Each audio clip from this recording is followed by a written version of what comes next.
24-এ আপনারা যে আন্দোলন করলেন, 24-এর আন্দোলনেও সবচেয়ে বেশি প্রাণ দিয়েছে বাংলাদেশের কোন কোটিপতির ছেলে মারা গেছে এই নিউজ আছে আপনাদের কাছে? কোন ধনীর ছেলে মারা গেছে, কোন বড় রাজনৈতিক নেতার ছেলে মারা গেছে মনে আছে আপনাদের? এরকম একটা নাম গুনে দিতে পারবেন? মারা গেছে কারা?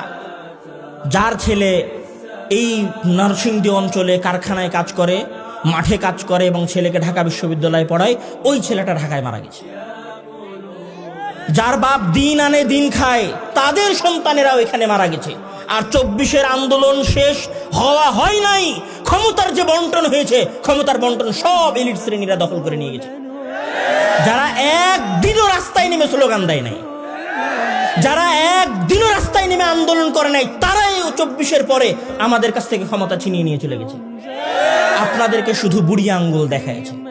1947, 1971 এবং 24-এর এই আন্দোলনে সবচেয়ে বেশি যারা অপমানিত হয়েছে এবং সবচেয়ে বেশি যারা বঞ্চিত হয়েছে, তারা হচ্ছে এই অঞ্চলের সাধারণ মুসলিম জনগণেরা।